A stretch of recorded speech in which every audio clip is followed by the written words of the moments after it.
নামনাই সংঘের পরিচালনায়, Dinhata blood group সোসাইটির ব্যবস্থাপনায় দিনাটা সংহতি ময়দানে যে কালী মেলা চলছে, সেই মেলায় আজকে মহতী রক্তদান শিবির আয়োজন করা হয়েছে। সেই রক্তদান শিবিরে আমরা একজন রক্তদাতা হিসেবে পেয়েছি দিনাটার একজন বিশিষ্ট শিক্ষক মাননীয় ধীমান বাবুকে। আমরা তার মুখ থেকেই জেনে নেব আজকে তার এই রক্তদানের অভিজ্ঞতা। রক্তদান মানেই তো জীবন। খুব সুন্দর সুখানুভূতি হচ্ছে রক্তদানের মধ্য দিয়ে, যে আমার এই রক্তদানের মধ্য দিয়ে কয়েকজন মুমূর্ষু রোগীর বা যার খুবই রক্তের প্রয়োজন তার জীবনটার রক্ষার ক্ষেত্রে এটি মূল্যবান দান।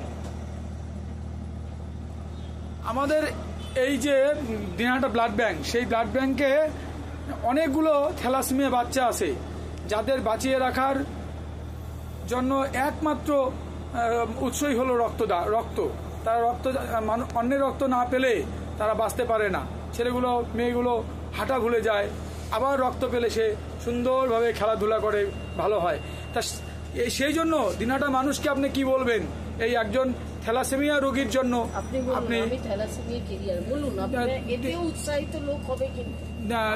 মানে একজন থ্যালাসেমিয়া রোগীকে পাশে কিভাবে দাঁড়াবে মানুষ? প্রত্যেককে রক্তদান করা উচিত, রক্তদানে এগিয়ে আসা উচিত, কথাই বলবো। এবং একটা জীবন দানের মধ্যে দিয়ে মানুষের আত্মতুষ্টি হবে যে রক্ত দেবে। অনেক অনেক ধন্যবাদ আপনাকে। আমাদের এই যে দিনহাটার মানুষের যে দিনহাটার সমাজ সচেতন মানুষের যে প্রচেষ্টা দিনহাটা ব্লাড ব্যাংকটাকে ভরিয়ে রাখার, সেই কাজে আপনি সহযোগিতার হাত বাড়িয়ে দিলেন। আপনি যে দীর্ঘজীবী হন, রক্তদান আন্দোলন দীর্ঘজীবী হোক, দিনহাটা সকলে ভালো থাকুন এই কামনা করি।